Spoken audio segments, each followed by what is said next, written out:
الخوف من الفشل والخوف من النجاح دول أكتر نوعين من الخوف ممكن يأثروا على حياتك، ولكن عارف إنك هتستغرب من فكرة اللي أنا بقول الخوف من النجاح. إزاي حد ممكن يخاف إنه ينجح؟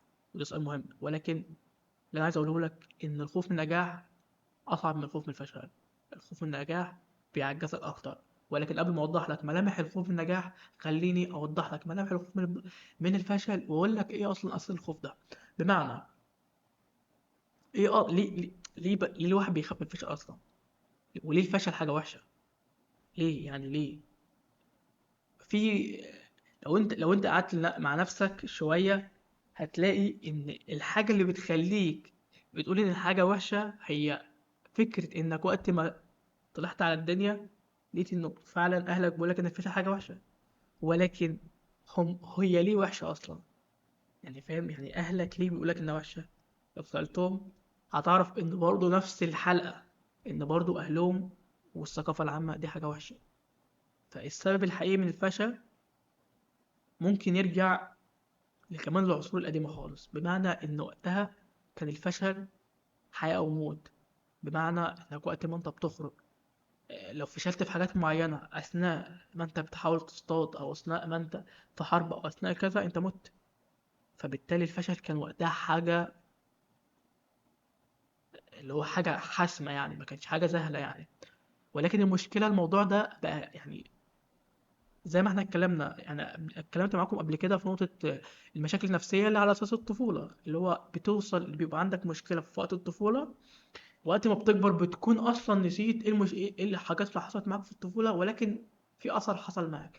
نفس الموضوع بالنسبة للموضوع ده، ولكن هنا بقى على مدى كبير شوية. حتى وقت ما قرأت في التاريخ لاحظت النقطة دي، ان اوقات بيحصل ان في بعض العادات والتقاليد بتكون في جيل معين والجيل ده نتيجة الظروف خارجية، زي ما انا اتكلمت معاكم في حوار حروب وحوار ست لو انت فشلت في فصل هتموت.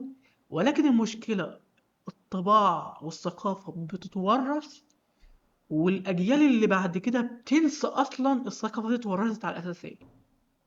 فاهم حاجه؟ نفس الموضوع بتاع الطفوله، لو انت بتكبر بتنسى اصلا الموضوع، نفس الموضوع. فبالتالي الموضوع اللي هو ايه بتلاقي ان الموضوع بيتكرر. الناس دي بيقول لي ده ان الفشل وحش، بس الفشل وحش ليه؟ عشان اهله كان بيضربه وقت ما مثلا بيغلط في بعض الحاجات. طب ايه اصلا ليه الاهل كان بيضربوا؟ طب ليه؟ لان انت وقت زمان لو انت كنت خرجت مثلا من البيت كان ممكن اسد ياكلك، فبالتالي كان مثلا اهلك كان بيضربوا العيال عشان اساس كده لو خرجت انت هتموت. فده ما فيش جدال، فممكن كده. لكن بالنسبه للوضع الحالي الموضوع مثلا مختلف. فهي الاصل بيكون من الحوار ده. وعلى فكره كمعلومه بس، التجربه دي حصلت بس على فئران. بمعنى ان هم جابوا فار، وكل ما الفار يقرب من حاجه إيه- يتكهرب كذا كذا، فجابوا فار تاني ما يعرفش. فكل ما ايه بقى، كل ما الفار التاني يحاول يقرب الاتنين بيتكهربوا. فايه اللي حصل؟ الفار الاولاني اللي كان موجود بقى بيمنع الفار التاني من ايه، من انه يقرب.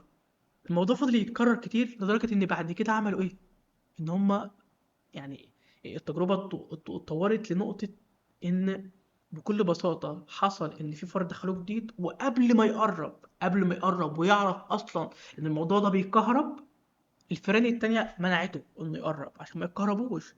وبعدين ركز بقى في الحتة دي، وبعدين خرجوا الفئران اللي جربت الكهرباء وسابوا الفار اللي كان بيتمنع من الفئران، وحطوا فار تاني معاه بقى بيمنعهم. هو مش فاهم وعارف ليه، ولكن بقى بيمنعهم.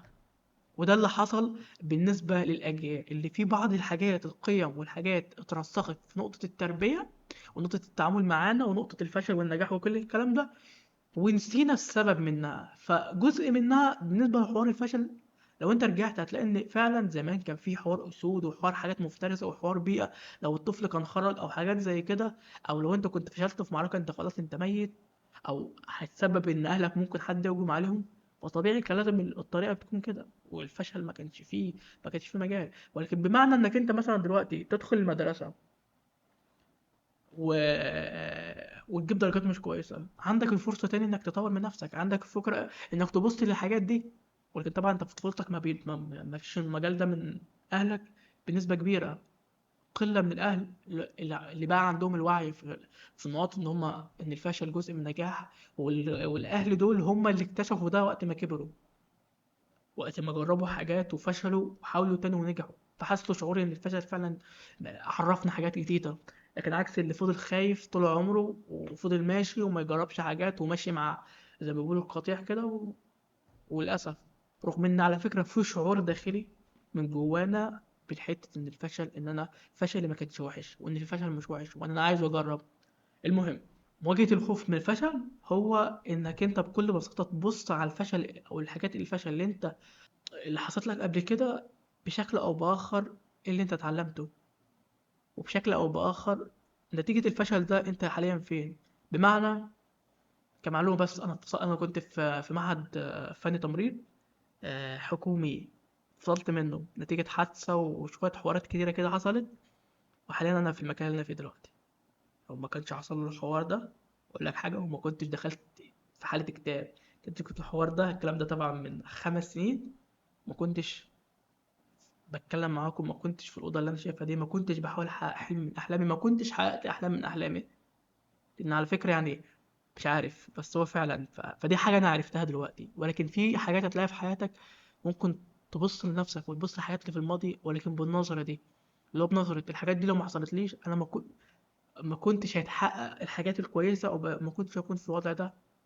وأوقات الإجابة دي بتتأخر شوية، لأن في شعور داخلي وقت ما أنت بيحصل لك حاجات وحشة كتيرة ورا بعضيها وبتواجه فشل أكتر من مرة، بيكون في جزء منك اللي هو حاسس إن كل ده بيحصل لسبب. وفعلا أنا بالنسبة لي لقيت الإجابة، ولكن برضه بقى هتحتاج إنك تدور وتقعد مع نفسك وتربط الحاجات دي ببعضيها.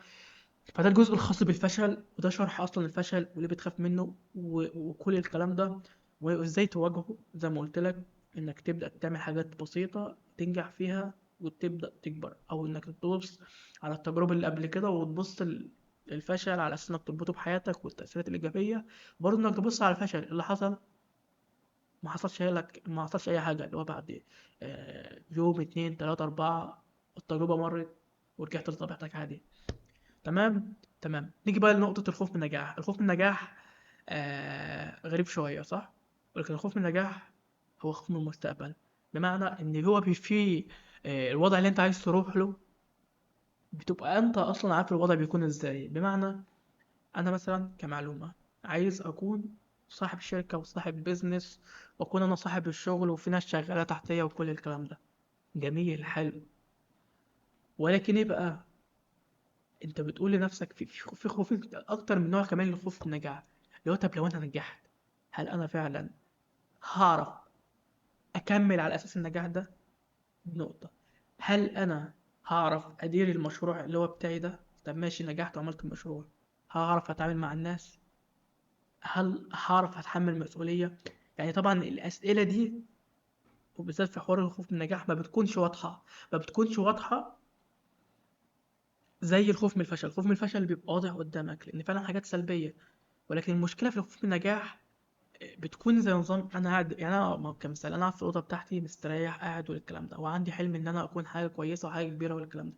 ولكن المشكلة كلها الوضع اللي أنا عايز أكون فيه هيحطني تحت مسؤولية كبيرة، مسؤولية أشخاص أنا أكون مسؤول عنهم، مسؤولية قدام ناس، معرفش شغل أكتر، حوار الورق، حوار حاجات كبيرة أوي. فهو السؤال بكل بساطة، أنت وقت ما أنت بتفكر في حاجات كبيرة تحققها. وعلى فكرة أقول لك الخوف بالنجاح ممكن تعيشه إزاي لو أنت عندك القدرة.